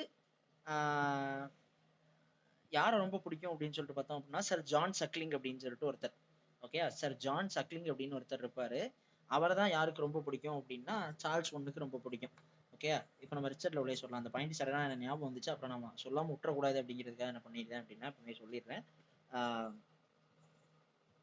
ஆக்சுவலா அந்த டைம்ல வந்து ரவுண்டு ஹெட்ஸ்ன்னு சொல்லிட்டு ஒரு குரூப் ஆஃப் ஒரு குரூப் வந்து என்ன பண்ணுவாங்க அப்படின்னா சொல்லுவாங்க, பார்லிமெண்ட்டுக்கு யாரெல்லாம் சப்போர்ட் பண்ணாங்களோ அவங்களெல்லாம் என்ன சொல்லுவாங்க அப்படின்னா ரவுண்டு ஹெட்ஸ் அப்படின்னு சொல்லிட்டு சொல்லுவாங்க. ஓகே, அதுக்கப்புறம் விக்ஸ் அண்ட் டோரிஸ்ன்னு ஒரு குரூப் ஆஃப் பார்ட்டி வந்து என்ன பண்ணுது அப்படின்னா ரெண்டு டைப் ஆஃப் பார்ட்டி, நமக்கு டிஎம்கே ஐடிஎம்கே இருக்கிற மாதிரி அங்கே வந்து விக்ஸ் அண்ட் டோரிஸ் அப்படின்னு சொல்லிட்டு என்ன பண்றாங்க அப்படின்னா பார்ட்டியெல்லாம் பிரிஞ்சிருக்கிறாங்க. அதுல இந்த சிவில் வார் வரக்கூடிய காலகட்டங்கள்ல இந்த ரிச்சர்ட் லவ்லேஸ் இருக்காரு தெரியுமா, இவருக்கு வந்து இந்த ரவுண்ட் ஹெட்ஸால வந்து என்ன பண்ணிருப்பாரு அப்படின்னா இன்ஃபுளுன்ஸ் ஆயிருப்பாரு. ஆக்சுவலா இவங்க எல்லாருமே யாரோட சப்போர்ட்டர்னா கிங்கோட சப்போர்ட்டர். ஆனா அந்த ரவுண்ட் ஹெட்ஸ் எல்லாம் யாரோட சப்போர்ட்டர் அப்படின்னா பார்லிமெண்ட்டுக்கு சப்போர்ட் பண்ணுவாங்க. பார்லிமெண்ட் தான் இருக்கிறதுலே powerful, king is answerable to பார்லிமெண்ட்னு சொல்லக்கூடியவன் வந்து ரவுண்ட் ஹெட். பட் கவாலியர்ஸ் வந்து கிங் தான்ப்பா பெருசு, கிங் இல்லைன்னா பார்லிமெண்ட் எங்க இருந்து இருந்துச்சு, பார்லிமெண்ட்டுக்கும் கிங்குக்கும் ஒத்தே வராது, கிங் தான் பெரிய ஆளு, பார்லிமெண்ட் எல்லாம் கிங்குக்கு கீழே தான் அப்படின்னு சொல்லக்கூடியவங்க தான் யாரு அப்படின்னா இந்த கவாலியர் குரூப் ஆஃப் போயட்ஸ் வந்து. பட் இந்த சிவில் வார் வரக்கூடிய டைம்ல ரிச்சர்ட் லவ்லேஸ் வந்து என்ன பண்ணுவாரு அப்படின்னா இந்த ரவுண்ட் ஹெட்ஸுடைய கருத்துக்கள் எல்லாம் கொஞ்சம் பிடிச்சது மாதிரி என்ன பண்ணுவாரு அப்படின்னா நடந்துக்குவாரு. ஓகே, இது எக்ஸ்ட்ரா பாயிண்ட் தான், பட் தெரிஞ்சு வச்சுக்கிறது என்னது அப்படின்னா நல்லது. இவரோட ரொம்ப இம்பார்ட்டன்டான ஒர்க் அப்படின்னு சொல்லிட்டு பார்த்தோம் அப்படின்னா லுகாஸ்டா அப்படின்னு ஒரு ஒர்க்கு. இதோட டைட்டில் சப்டைட்டில் பார்த்தோம் அப்படின்னா ஓட்ஸ் கலெக்ஷன் தான். Okay, odes, sonnets, songs, etcetera. எப்போ எழுதிருப்பாருன்னா 1649ல. ஓகே, எப்போ கலெக்ட் பண்ணிருப்பாங்கன்னா 1649. ஓகே, லுகாஸ்டானாலே யாரும் ஞாபகம் வரணும் அப்படின்னா லவ்லேஸ் வரணும், ரிச்சர்ட் லவ்லேஸ். எல்லுன்னு ஞாபகம் வச்சுக்கோங்க, லுக் இருந்தால் தான் லவ் வரும் அப்படிங்கிற மாதிரி சும்மா எதையாவது ஒன்று குருட்டு மனப்படமா என்ன பண்ணி வச்சுக்கோங்க அப்படின்னா மைண்ட்ல ஏற்றி வச்சுக்கோங்க. எப்பவுமே என்ன பண்ணிடக்கூடாது அப்படின்னா இந்த பாயிண்ட்ஸ் எல்லாம் அப்படி மறந்துடக்கூடாது. ஸோ அந்த அளவுக்கு என்ன பண்ணிக்கோங்க அப்படின்னா தரவா மைண்ட்ல ஏற்றி வச்சுக்கோங்க. ஸோ அடுத்து இந்த இவரோட பெஸ்ட் போயட்ரி கலெக்ஷன் வந்து இதுதான். அதுக்கப்புறம் இவரோட போயட்ரி அப்படின்னு சொல்லிட்டு பார்த்தோம் அப்படின்னா to Althea from prison. So இது வந்து ஆக்சுவலாக இம்பார்ட்டண்டான ஒர்க்கு. எப்போ பப்ளிஷ் பண்ணியிருப்பாங்க அப்படின்னா 1642ல. இதோட ஓப்பனிங் இதில் உள்ள ஒரு ஃபேமஸான லைன்னு சொல்லிட்டு பார்த்தோம் அப்படின்னா stone walls does not a prison make. கேக்குதா? am I audible to everyone? kindly give me a thumbs up. okay, ஒரு thumbs up தான் வந்திருக்கு. Okay right, thank you. இல்லை நான் மட்டும் தனியாக பேசிட்டு இருந்த மாதிரி ஏறக்கூடாதுல்ல. Okay, stone walls does not a prison make. சும்மா சுற்றி சுவர் இருந்ததுன்னா அது என்ன கிடையாது அப்படின்னா பிரசன் ஆகாது. நார் அயன் பார்ஸ் எ கேஸ். நீ இதெல்லாம் வந்து நீ அடப்பட்டு கிடக்கேன்னு சொல்லிட்டு சொல்லாத. இதெல்லாம் வந்து அடைப்பு இல்லை, உன்னை அடைச்சு வைக்கக்கூடியது இல்லை. உன்னுடைய மனதால வந்து நீ சுதந்திரமா இருக்கிறன்னா அதுதான் உண்மையான சுதந்திரம் அப்படிங்கிற கான்செப்டை சொல்லக்கூடியது தான் இந்த டு ஆல்தியா ஃப்ரம் பிரிசன் அப்படிங்கிறது. இந்த லைன் வந்து ரொம்ப ஃபேமஸான லைன், அதனால இந்த லைனை வந்து என்ன பண்ணிக்கோங்க அப்படின்னா நல்லா தெரிஞ்சு வச்சுக்கோங்க. அடுத்து எப்போ இந்த லைனை வந்து ஆக்சுவலா அவர் எழுதியிருப்பாரு அப்படின்னு சொல்லிட்டு சொன்னா, கேட் ஹவுஸ் பிரிசன் அப்படின்னு ஒரு இடம் இருக்கும். ஓகேயா, கேட் ஹவுஸ் பிரிசன் அப்படின்னு ஒரு இடம் இருக்கும். அந்த இடத்துல இவரை வந்து அடைச்சு வச்சிருப்பாங்க. கேட் ஹவுஸ் பிரிசன் அப்படிங்கிற இடத்துல இவரை வந்து அரெஸ்ட் பண்ணி வச்சிருப்பாங்க. எதுக்காக அப்படின்னா 1640 கிளர்ஜி ஆக்ட் அப்படின்னு சொல்லிட்டு ஒண்ணு வரும். ஓகேயா, கிளர்ஜி ஆக்ட் அப்படின்னு 1640 ஒரு சட்டம் வரும். அந்த சட்டத்தை இவர் என்கரேஜ் பண்ணதுனால, அந்த சட்டம் வரணும் கண்டிப்பா அப்படின்னு சொல்லிட்டு இவர் என்கரேஜ் பண்ணதுனால இவர் என்ன பண்ணிடுவாங்க அப்படின்னா அரெஸ்ட் பண்ணிடுவாங்க. அந்த சட்டம் ஆக்சுவலா ஒரு ஒரு எதிரான சட்டம் அப்படிங்கிறது வேற, ஒரு நாட்டுக்கு எதிரான சட்டம் அப்படிங்கிற மாதிரி இருக்கும். பட் அந்த சட்டத்தை வரணும்னு இவர் வந்து ரொம்ப முயற்சி எடுத்ததுனால இவர் என்ன பண்ணிருப்பாங்க அப்படின்னா அரெஸ்ட் பண்ணி கேட் ஹவுஸ் பிரிசன் அப்படிங்கிற இடத்துல அரெஸ்ட் பண்ணி வச்சிருப்பாங்க. அந்த இடத்துல வச்சுதான் இவர் என்ன பண்ணுவாரு, stone walls does not a prison make nor iron bars a cage. இதெல்லாம் போட்டு என்ன பண்ண முடியாது, அடைக்க முடியாது. என்னுடைய மனதில் இருக்கக்கூடிய சுதந்திரம் தான் உண்மையான சுதந்திரம். இதுல வந்து நீங்க என்ன பண்ண முடியாது, என்ன இது பண்ண முடியாது அப்படின்னு சொல்லிட்டு சொல்லியிருப்பாரு. எதுக்கு நம்ம இந்த லைனை இப்போ பர்டிகுலரா பார்த்தோம் அப்படின்னா, இந்த லைனை வந்து சார்லட் பிராண்ட் இருக்காங்க தெரியுமா? ஸோ சார்லட் பிராண்ட், பிராண்டே சிஸ்டர்ஸ்ன்னு படிச்சிருப்பீங்க. சார்லட் பிராண்ட், பிராண்டே, இவங்க வந்து வில்லட் அப்படின்னு ஒரு ஒர்க் எழுதியிருப்பாங்க. வில்லட், இந்த வில்லட் அப்படிங்கிற ஒர்க்ல இந்த போயத்தை என்ன பண்ணிருப்பாங்க அப்படின்னா சார்லட் பிராண்ட் வந்து கோட் பண்ணிருப்பாங்க. ஓகேயா, அதனால இந்த பாயிண்ட்டை நல்லா தெரிஞ்சு வச்சுக்கோங்க. இப்படிதான் கொஸ்டின்ஸ் கேட்பாங்க. நான் அதுக்காக தான் என்ன பண்றேன் அப்படின்னா இந்த மாதிரி எல்லாம் கொஸ்டின்ஸ் இருக்கும் அப்படிங்கிறத உங்களுக்கு சொல்லி சொல்லி இது பண்றேன். ஓகே, இந்த மாதிரி தான் the stone walls does not make a prison make nor iron bars a cage. Who quoted this line in her work அப்படின்னு கேட்கலாம். அப்போ Charlotte Bronte in her work Villette அப்படிங்கிறது. ஓகே, அந்த சார்லட் பிராண்ட் வந்து என்ன நேம்ல வந்து ஒர்க்கை பப்ளிஷ் பண்ணுவாங்க அப்படின்னா கரர் பெல் அப்படிங்கிற நேம்ல பப்ளிஷ் பண்ணுவாங்க. ஏன்னா விக்டோரியன் ஏஜ் அந்த டைம்லலாம் என்ன அப்படின்னா பெண்கள் எழுதுறதுக்கு பெரிய அளவில் வாய்ப்பெல்லாம் கிடையாது. No one encourages them to write. Even if they write something and if they want to publish it, the publishers won't accept if they found out that that particular work was written by a woman. So what they did is they wrote in the pseudonym of a man. ஒரு பையனோட பேரை ஒரு ஆணுடைய பேரை என்ன பண்ணுவாங்க அப்படின்னா தங்களோட பேரை மாற்றி வச்சுக்கிட்டு என்ன பண்ணுவாங்க, they want their work to be published. They don't want to reveal their own name because of the situations that prevailed in the Victorian society. And so Charlotte Bronte changed her name into Currer Bell. அவங்க Charlotte Bronte, Emily Bronte, Anne பிராண்ட்னு 3 பேர் அக்கா தங்கச்சி. இந்த 3 பேருமே என்னதான் பண்ணுவாங்க அப்படின்னா சார்லட் பிராண்ட் வந்து சி ஃபார் சார்லட் அப்படிங்கிறதுக்கு பதிலாக சி ஃபார் கரர் பெல், சார்லட் பிராண்டுக்கு பதில் கரர் பெல் அப்படின்னு பேர் வச்சுக்குவாங்க. அதே மாதிரி சார்லட் பிராண்டே, எமிலி பிராண்டே அதே மாதிரி எல்லிஸ் பெல் அப்படின்னு வச்சிருப்பாங்க. எல்லாமே இப்போ இவங்க வந்து சிபி சார்லட் பிராண்ட் அப்படிங்கிறத சிபின்னு தான் வச்சிருப்பாங்க, கரர் பெல்னு மாத்திருப்பாங்க. எல்லிஸ் பெல் அப்படிங்கிற பேர் வந்து யாரோட பேர் அப்படின்னா சார்லட் பிராண்ட். எமிலி பிராண்டே வந்து எல்லிஸ் பெல்லுங்கிற பேரில் டைப் பண்ணுவாங்க. அதுக்கப்புறம் ஆன் பிராண்டே வந்து அவங்களும் அந்த ஏல தான் வந்து வரும். ஸோ அந்த பேரை வந்து என்ன பண்ணீங்க அப்படின்னா செக் பண்ணி கீழே பாக்ஸில் வந்து போடுங்க, இல்லை கமெண்ட் செக்ஷனில் போடுங்க. ஸோ இந்த 3 பேரும் தான் என்ன அப்படின்னா அவங்களோட பேரை வந்து சியூடோனிம்ல வச்சு பப்ளிஷ் பண்ணியிருப்பாங்க. அதுக்கப்புறம் ஜார்ஜ் எலியட்டோட பேரே பார்த்தீங்க அப்படின்னா மேரி ஆன் எவன்ஸ் தான் ஜார்ஜ் எலியட்டோட பேர். ஜார்ஜ் ஆர்வெல் அப்படிங்கிறவரோட பேர் வந்து எரிக் ஆர்த்தர் பிளேர். இந்த மாதிரி நிறைய பேர் என்ன பண்ணியிருப்பாங்க அப்படின்னா சியூடோனிம்ல தான் எழுதியிருப்பாங்க. பட் எல்லாருமே கேர்ள்ஸ் அப்படின்லாம் நான் சொல்ல மாட்டேன். இந்த சார்லட் Bronte, Emily Bronte, on brand இந்த 3 பேரும் வந்து பெல் பெல் பெல் அப்படின்னு சொல்லிட்டு பேரை அவங்களோட சி ஃபார் அப்படின்னு வருது, ஏ ஃபார் அப்படின்னு வருது, இ ஃபார் அப்படின்னு வருதுங்கிறத பொறுத்து பேரை மாற்றி வச்சு என்ன பண்ணுவாங்க அப்படின்னா யூஸ் பண்ணுவாங்க. Okay right. ஸோ அதுக்கப்புறம் இவரோட கடைசி ஒரு போயம் பார்த்துருவோம். இம்பார்ட்டன்டான போயம் என்ன அப்படின்னா இதுவும் லுக்கஸ்டா தான். To Lucasta going to the wars. இதுவும் 1649.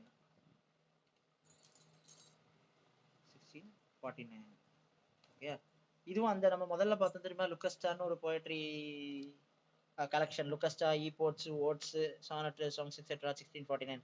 அந்த கலெக்ஷன் ஆஃப் போயட்ரியில தான் to Lucasta going to the wars அப்படிங்கிற போயத்தை வந்து என்ன பண்ணிருப்பாரு அப்படின்னா பப்ளிஷ் பண்ணியிருப்பாரு. ஓகேயா, அந்த கலெக்ஷன்ல தான் இந்த பர்டிகுலர் ஒர்க் வந்து என்ன பண்ணிருப்பாரு அப்படின்னா பப்ளிஷ் பண்ணிருப்பாரு. இப்போ டு ஆந்தியா டு ஜூலியா இதெல்லாம் யாரோடது? டு ஆந்தியா டு ஜூலியா எல்லாம் இதெல்லாம் முன்னாடி உள்ள ஒர்க் இல்ல, யாரு நம்ம ஹெஸ்பரைட்ஸ்ல உள்ளது இல்ல. இந்த டு ஆந்தியா டு ஜூலியா வந்து இவருக்குள்ளது கிடையாது. ஓகே, ரிச்சர்ட் லவ்லேஸ்க்குள்ளது கிடையாது.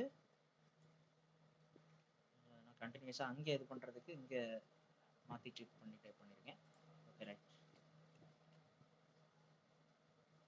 ஓகே, இப்போ ரிச்சர்ட் லவ்லேஸ்க்கு அடுத்து ஆல்ரெடி நான் சொன்ன மாதிரி சர் ஜான் சக்லிங்.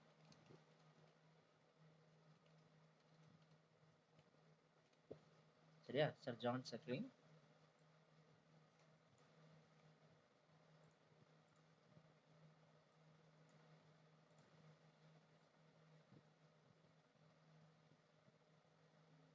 ராபர்ட் ஹெரி, முதல்ல நம்ம பார்த்தது ராபர்ட் ஹெரி, அப்புறம் ரிச்சர்ட் லவ்லேஸ் பார்த்தோம், இப்போ சர் ஜான் சக்லிங் பார்க்குறோம். நான் ஆல்ரெடி சொன்ன மாதிரி ஜான் சக்லிங் தான் சார்லஸ் வுட்னுடைய ரொம்ப ஃபேவரேட்டான ஒரு எழுத்தாளர். இவர் வந்து ஒரு கார்டு கேமை இன்வெர்ட் பண்ணியிருப்பாரு அப்படின்னு சொல்லுவாங்க. இது இம்பார்ட்டன்ட். சரியா, ஒரு கார்டு கேமை இன்வெர்ட் பண்ணியிருப்பாரு. அந்த கார்டு கேம் பேர் என்ன பேரு அப்படின்னா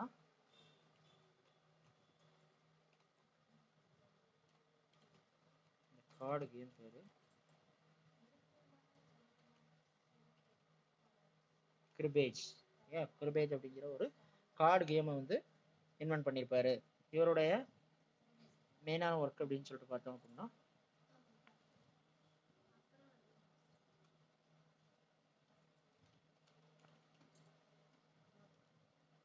பேலட் அப்பான் எ வெட்டிங்.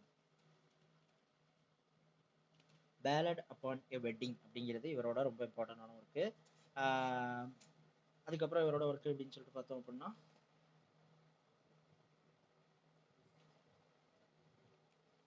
அக்லாரா 1638 இது பண்ணியிருப்பாரு. 1638 என்ன பண்ணியிருப்பாரு அப்படின்னா பப்ளிஷ் பண்ணியிருப்பாரு.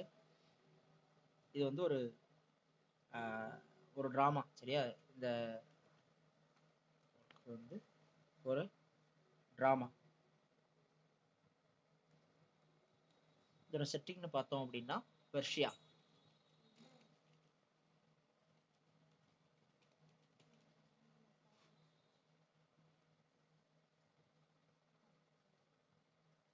இதுல வந்து கதை என்ன அப்படின்னா இந்த பெர்ஷியா நாட்டோட கிங்கும் அவரோட பையன் தானே இளவரசன், அந்த பையனும் ஒரே பொண்ணு அக்லாரா அப்படின்னவரை தான் என்ன பண்றாங்க அப்படின்னா லவ் பண்றாங்க. அக்லாரா வந்து யாரதான் லவ் பண்றா அப்படின்னா பிரின்ஸை தான் லவ் பண்றா. பட் கிங்கும் அக்லாராவை லவ் பண்றாரு. ஸோ அப்பாவும் பையனும் ஒரே பொண்ணு என்ன பண்றாங்க அப்படின்னா லவ் பண்றாங்க. அதுல வந்து அக்லாராவுக்கு வந்து யாரை தான் பிடிக்கும் அப்படின்னா பிரின்ஸை தான் பிடிக்கும். இந்த பிளேல வந்து ஆக்சுவலா 2 எண்டிங் இருக்கும் அப்படின்னு சொல்லுவாங்க. ஒரு எண்டிங் வந்து ரொம்ப ட்ராஜடியா இருக்கும், இன்னொரு எண்டிங் வந்து காமெடியா இருக்கும். அதனால இது வந்து ரொம்ப இம்பார்ட்டன்ட். ஸோ இதில் ஒரு சின்ன ஷார்ட் சம்மரி தான் நான் என்ன பண்ணியிருக்கேன் அப்படின்னா சொல்லியிருக்கேன். மோரார்லெஸ் இது வந்து ஆக்சுவலா என்ன அப்படின்னா போதும். பட் நீங்க விருப்பப்பட்டீங்க அப்படின்னா கொஞ்சம் படிக்கணும் அப்படின்னால என்ன பண்ணிக்கலாம் அப்படின்னா படிச்சுக்கலாம். ஓகே, அடுத்து அக்லாக்ராக் எடுத்தால த கோப்லின்ஸ் அப்படின்னு ஒரு ஒர்க்.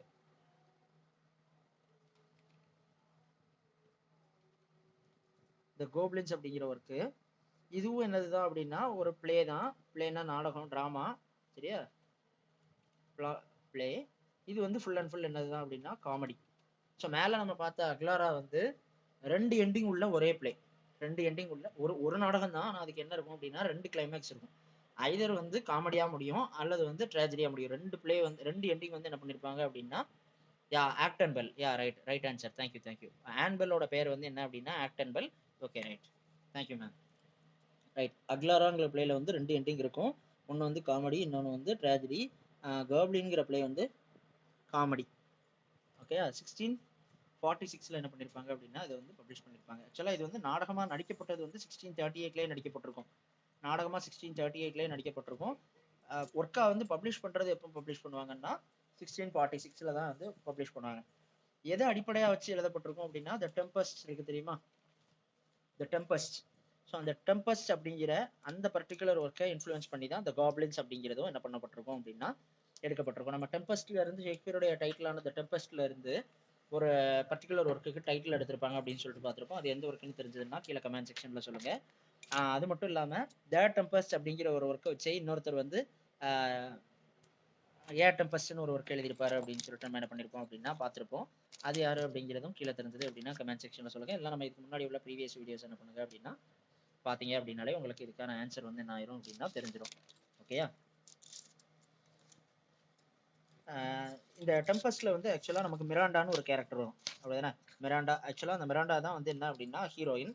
அந்த ஹீரோயினை மாதிரியே தான் யாரா டிசைன் பண்ணிருப்பாங்கன்னா இந்த நாடகத்துல உள்ள ஹீரோயினையும் என்ன பண்ணிருப்பாங்கன்னா டிசைன் பண்ணிருப்பாங்க. ரெஜினெல்லா. ஓகே, இந்த கேரக்டர் வந்து யாரை பார்த்து டிசைன் பண்ணப்பட்டதுதான் அப்படின்னா, டெம்பஸ்ட்ல மிராண்டா அப்படின்னு ஒரு கேரக்டர் இருக்கும். அந்த மிராண்டாங்கிற கேரக்டரை பார்த்து எழுதப்பட்டதுதான் இந்த பர்டிகுலர் ஒர்க்கு. இந்த கோப்ளின்ஸ் அப்படிங்கிறது யாரை பார்த்து இது பண்ணப்பட்டது அப்படின்னா, கோப்ளின்ஸ்னா ஆக்சுவலா ஒரு சின்ன சின்ன பிராணிகள் அப்படின்னு சொல்லுவாங்க. கோப்ளின் மார்க்கெட்னு ஒரு ஒர்க் உண்டு சரியா. கோப்ளின் மார்க்கெட்னு கோப்ளின் மார்க்கெட். அது வந்து என்ன யாரோட ஒர்க் அப்படின்னு சொல்லிட்டு பார்த்தோம் அப்படின்னா, கிறிஸ்டியனா ரோசட்டின்னு ஒருத்தங்க, டேண்டே கேப்ரியல் ரோசட்டின்னு ஒரு ப்ரீ ரேஃபலைட் பிரதர்ஹுட் ரைட்டர் ஒருத்தர். அவரோட தங்கச்சி தான் யார் அப்படின்னா கிறிஸ்டியனா ரோசட்டி. அவங்களுக்கு வந்து கோப்ளின் மார்க்கெட் அப்படின்னு ஒரு ஒர்க் வந்து எழுதியிருப்பாங்க. ஸோ அதில் வந்து ஒரு 2 சிஸ்டர்ஸோட கதையை சொல்றது மாதிரி தான் என்ன இருக்கும் அப்படின்னா இருக்கும். இந்த பர்டிகுலர் ஒர்க்கில் வந்து ரெஜினல்லா அப்படிங்கிறது மிராண்டா அப்படிங்கிற ஒர்க்கை வந்து இன்ஃப்ளூயன்ஸ் பண்ணி எழுதப்பட்டது. கோப்ளின்ஸ் எதை இன்ஃப்ளூயன்ஸ் பண்ணி எழுதப்பட்டிருக்கும் அப்படின்னா, டெம்பஸ்ட்ல உள்ள ஏரியல் இருக்கும் தினமும் அந்த ஸ்பிரிட், ஏரி ஸ்பிரிட்னு சொல்லுவாங்க. அதை பார்த்து என்ன பண்ணப்பட்டது அப்படின்னா எழுதப்பட்டது. இதுல ஒரு வந்து இந்த இந்த நாடகத்துல வந்து என்ன பண்ணிருப்பாங்க அப்படின்னா, ஒரு மித்தாலஜிக்கல் கிங்டம் வந்து வச்சிருப்பாங்க. அந்த கிங்டத்தோட பேர் வந்து என்ன அப்படின்னா பிரான்சேலியா, பிரான்சிலியா சரியா. பிரான்சிலியா அப்படிங்கிறது ஒரு மித்தாலஜிக்கல் கிங்டமோட பேரு. இந்த கிங்டத்தை யாருதான் வழி நடத்தி கொண்டு போவா அப்படின்னு சொல்லிட்டு பார்த்தோம் அப்படின்னா டெமோரன். ஓகே, பிரான்சிலியா அப்படிங்கிற கிங்டத்தோட பேரு கிங்டம் ஆஃப் பிரான்சேலியா. யார் வழி நடத்தி கொண்டு போவா அப்படின்னா டெமோரன் அப்படிங்கிறவர் வழி நடத்தி கொண்டு போவாரு. இங்க இருக்கக்கூடியவங்க எல்லாருமே யார் தான் அப்படின்னா ராபர்ஸ். ஓகேயா, ராபர்ஸ் தான். ரைட், இந்த டீட்டெயில் உங்களுக்கு என்ன பண்ணா போதும் அப்படின்னா ஓரளவுக்கு தெரிஞ்சா போதும். ஓகேயா, ரைட். ஸோ இப்போ நம்ம திருப்பி எல்லாத்தையும் ஒரு தடவை என்ன பண்ணிடலாம் அப்படின்னா ரிவைஸ் பண்ணிடலாம். ரைட், நம்ம முதல்ல வந்து என்ன பண்ணோம் அப்படின்னா ஒரு 3 போயட்ரியோட இம்பார்ட்டன்டான லைன் எல்லாம் பார்த்தோம். டோரி பீச்சோட Matthew Arnold, the sea is calm tonight, the tide is full, the moon lies fair. அடுத்து Thanatopsis by William Cullen Bryant, to whom in the love of nature holds communion with her visible forms she speaks அப்படிங்கிறது அதோட line. அடுத்து எண்டிமியான்ங்கிற poem வந்து யார் எழுதுனது அப்படின்னா John Keats எழுதுனது. So John கீட்ஸை நம்ம பார்த்ததுனால என்ன பண்ணோம் அப்படின்னா அவர் வந்து செகண்ட் ஜென்ரேஷன் ரொமான்டிக் போயட் அப்படிங்கிறத பார்த்தோம். ஸோ இதோட ஓப்பனிங்ல வந்து thing of beauty is joy for ever, its loveliness increases it will never. அதுக்கப்புறம் இந்த விஷன் ஆஃப் ஜட்மெண்ட் அப்படிங்கிற ஒரு ஒர்க்கில் ராபர்ட் சதே வந்து actually he belongs to the first generation romantic poets. இவர் வந்து என்ன பண்றாரு அப்படின்னா விஷன் ஆஃப் ஜட்மெண்ட்னு சொல்லிட்டு செகண்ட் ஜென்ரேஷன் ரொமான்டிக் போயட்ஸை பார்த்து என்ன பண்றாரு அப்படின்னா அட்டாக் பண்றாரு விஷன் ஆஃப் ஜட்மெண்ட்ங்கிற ஒர்க்கில். அதுக்கு வந்து ரிப்ளை யாரை கொடுக்குறா அப்படின்னா லார்ட் பைரன் கொடுக்குறாரு. எந்த ஒர்க்கில் அப்படின்னா த விஷன் ஆஃப் ஜட்மெண்ட் அப்படிங்கிற ஒர்க்கில் கொடுக்குறாரு. ஸோ இது இந்த 2 பாயிண்ட் இம்பார்ட்டன்ட், ஏன்னா இந்த 2மே நெட்ல கேட்டிருக்காங்க. ஸோ அடுத்து என்ன அப்படின்னா ஸ்காட்டிஷ் சாசேரியன்ஸ் பார்த்தோம். ஸ்காட்டிஷ் சாசேரியன்ஸ்னா யாரு அப்படின்னா ஸ்காட்லாண்ட்ல இருந்து சாசருடைய 7 லைன் ஸ்டான்ஸாவை ஃபார்ம் பண்ணி எழுதினவங்க தான், ஃபாலோ பண்ணி எழுதினவங்க தான் ஸ்காட்டிஷ் சாசேரியன்ஸ்னு சொல்றோம். இவங்களுக்கு இன்னொரு பேர் வந்து மகர். இந்த மகருங்கிற பேரை வந்தோடனே உங்களுக்கு இன்னொன்று ஞாபகம் வரணும் என்ன அப்படின்னா லேமன் ஃபார் த மகர்ஸ்ங்கிற ஒர்க்கை எழுதினவர் யாரு அப்படின்னா ஒன் ஆஃப் த ஸ்காட்டிஷ் சாசேரியன்ஸான வில்லியம் டன்பார் தான் எழுதியிருப்பாரு. 1425 இருந்து 1450 வரையிலான காலகட்டங்கள்ல தான் யார் இருந்திருப்பா அப்படின்னா இந்த ஸ்காட்டிஷ் சாசேரியன்ஸ் வந்து இருந்திருப்பாங்க. ஸோ அதுக்கப்புறம் யாரெல்லாம் இந்த ஸ்காட்டிஷ் சாசேரியன்ஸுக்கு கீழே வருவாரு அப்படின்னா William Dunbar, sir David Lyndsay, Gavin Douglas, King James one. அவர் எழுதுனதுல ரொம்ப பிரபலமான புக்கு. எந்த புக்கில் அவர் வந்து அந்த ஸ்காட்டிஷ் சாசேரியன் ஸ்டான்ஸாவை ஃபாலோ பண்ணியிருப்பாரு, 7 லைன் ஸ்டான்ஸாவை ஃபாலோ பண்ணியிருப்பாருன்னா த கிங்ஸ் குவயர் அப்படிங்கிற ஒர்க்கில் என்ன பண்ணியிருப்பாரு ஃபாலோ பண்ணியிருப்பாரு.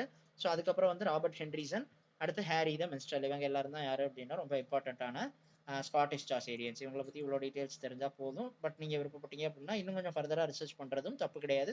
என்னைக்குமே நாலேஜ் வந்து நமக்கு ஹெல்ப்ஃபுல்லாக தான் இருக்க போகுது. அதுக்கப்புறம் பார்த்தோம் அப்படின்னா இம்பார்ட்டன்டான ஒரு குரூப் ஆஃப் போயட்ஸ் யாரு அப்படின்னா கவேலியர் போயட்ஸ். யாருக்கு சப்போர்ட் பண்ணக்கூடியவங்கன்னா சார்ல்ஸ் ஒன் அப்படிங்கிற அரசருக்கு சப்போர்ட் பண்ணக்கூடியவங்க.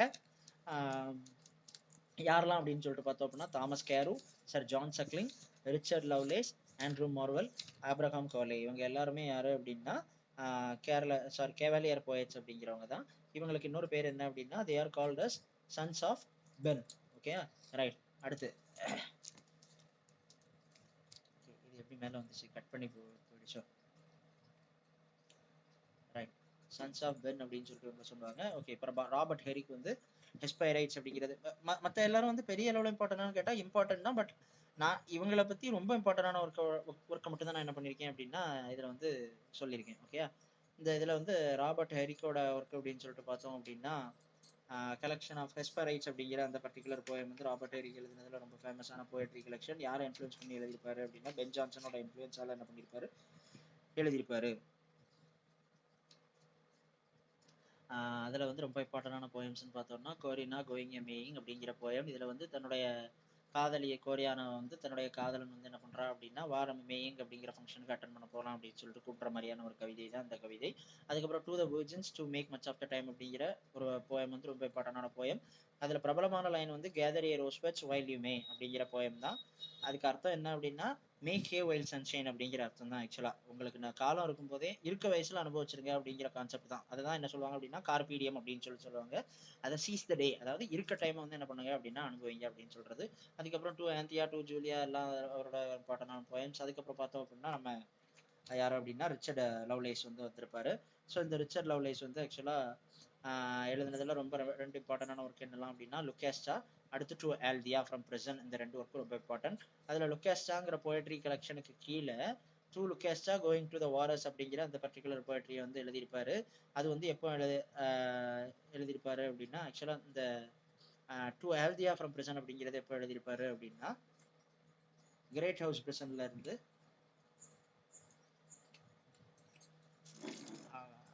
எழுதியிருப்பாரு. எதுக்காக அவரை பிரசன்ட் பண்ணியிருப்பாங்க அப்படின்னா 1640 வந்து ஒரு கிளர்ஜி ஆக்ட்ங்கிற ஆக்டை பாஸ் பண்றதுக்காக இவர் வந்து ரொம்ப முயற்சி எடுத்திருப்பாருங்கிறதுனால இவர் வந்து என்ன பண்ணியிருப்பாங்க அப்படின்னா இது பண்ணியிருப்பாங்க.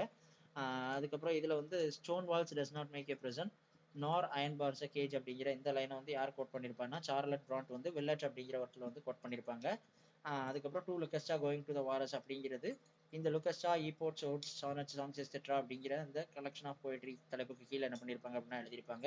அதுக்கப்புறம் ஜான் செக்லிங்கை பத்தின ரொம்ப இம்பார்ட்டன்டான விஷயம் வந்து அவர் ஒரு கார்டு கேம் இன்ட்ரோடியூஸ் பண்ணியிருப்பாரு. அதுக்கு பேர் வந்து கிரிபேஜ். ஓகேயா. அதுக்கப்புறம் பேலட் அபான் வெட்டிங் அப்படிங்கிறது இவர் எழுதுறது ரொம்ப ஃபேமஸான போயம். அடுத்து அக்லாரா அப்படிங்கிற பிளே வந்து இவர் எழுதியிருப்பாரு. கோப்ளின்ஸ் அப்படிங்கிற பிளேயும் இவர் எழுதியிருப்பாரு. அக்லாராங்கிற பிளேயோட செட்டிங் வந்து பர்ஷியா நாட்டு மன்னரும் அவருடைய மகனும் அந்த கதையை வச்சு வரக்கூடியது. கோப்ளின்ஸ் அப்படிங்கிற ஒர்க் வந்து ஒரு நாடகம் தான். அது வந்து காமெடி நாடகம். அக்லாரால வந்து ரெண்டு எண்டிங் இருக்கும். ஒன்னு காமிக்கலா இருக்கும், இன்னொன்னு ட்ராஜடிக்கலா இருக்கும். இந்த கோப்ளின்ஸ் அப்படிங்கிறது வந்து காமெடி தான். 1638 வந்து நாடகம் நடிக்கப்பட்டிருக்கும். கோப்ளின்ஸ் அப்படிங்கிறது 1646 வந்து பப்ளிஷ் பண்ணியிருப்பாங்க. இந்த கோப்ளின்ஸ் அப்படிங்கிறது டெம்பஸ்ட் அப்படிங்கிற அந்த ஷேக்ஸ்பியருடைய கதையில இருந்து என்ன பண்ணப்பட்டது அப்படின்னா தழுவி எழுதப்பட்டது. அதுல ஷேக்ஸ்பியரோட டெம்பஸ்ட்ல வரக்கூடிய மிராண்டாங்கிற கேரக்டர் தான் என்ன பண்ணிருப்பாங்க அப்படின்னா ரெஜினல்லா அப்படிங்கிற கேரக்டரா வந்து என்ன பண்ணிருப்பாரு அப்படின்னா இவரு இந்த பர்டிகுலர் கோப்ளின்ஸ் அப்படிங்கிற பிளேல வந்து கொடுத்திருப்பாரு. அப்புறம் டெம்பஸ்ட்ல வரக்கூடிய ஏரியால வந்து கோப்ளின் அப்படின்னு சொல்லிட்டு கொடுத்திருப்பாரு. இந்த பர்டிகுலர் கோப்ளின்ஸ் அப்படிங்கிறதுல வந்து இருக்கக்கூடிய கிங்டத்தோட பேர் வந்து என்ன பேரு அப்படின்னா பிரான்சிலியா அப்படிங்கிற கிங்டத்தோட பேரு. அதை ஆட்சி பண்ணக்கூடியவர் யாரு அப்படின்னா டமோரன் அப்படிங்கிற இந்த பர்டிகுலர் நபர் தான் என்ன பண்ணுவாரு அப்படின்னா ஆட்சி பண்ணுவாரு. ஸோ இங்க கிங்டம் ஆஃப் பிரான்சிலியா அப்படின்னோடனே நமக்கு இன்னொரு பொருள் ஞாபகம் வரணும். கலிபோலிஸ் அப்படின்னு சொல்லிட்டு நம்ம ஒரு ஒர்க் பார்த்தோமா, கலிபோலிஸ் அப்படிங்கிற ஒரு சிட்டியோட நேம் பார்த்தோமா. அந்த கலிபோலிஸ் அப்படிங்கிற சிட்டி வந்து யாரோட அசோசியேட் ஆனதுன்னு பார்த்தோம். இப்போ நம்ம ப்ரீவியஸ் இதுக்கு